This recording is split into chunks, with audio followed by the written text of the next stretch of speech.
What if wars no longer needed soldiers? No boots on the ground, no body bags, no funerals. Just machines, drones in the sky, robots on the battlefield, fighting in the name of justice. This, of course, is already happening to a large extent. As someone who works in tech, I'm always excited with its progress. And yet, I'm also deeply worried because by taking people off the battlefield, we may be taking our conscience off it too. For generations, one brutal truth has kept leaders from rushing into war: the human cost. War would be the last resort because the price in lives was just so high.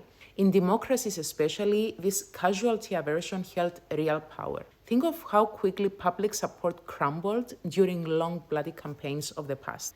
The fear of sacrifice forced politicians to ask, is this worth it? But now imagine a war with zero friendly casualties, drones controlled from air-conditioned rooms thousands of kilometers away.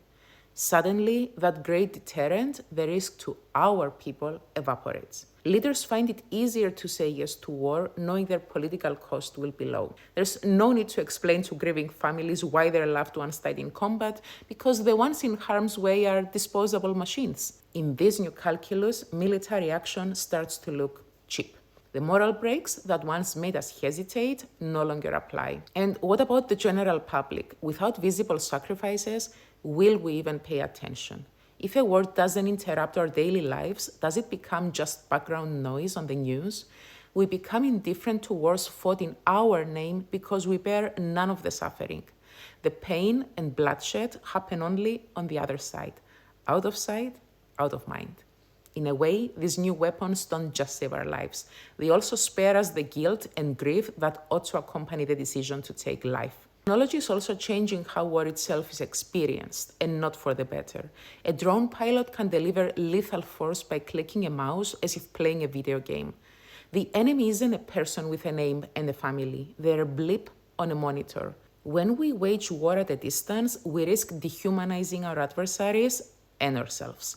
The act of killing loses its moral weight. There's no fear, no reflection, no horror in the moment, just a clinical task to execute. If we start believing that war can be fought without sacrifice, then what's to stop it? Who will stand up and say, no, this is too much, if they feel nothing's being lost? This is the trajectory we're on. As AI-driven weapons become more advanced, the urgency of these questions grows. Who is accountable when a drone strike goes wrong? When a target is misidentified by a machine? How do we ensure an autonomous robot follows the laws of war, the ones we created precisely to preserve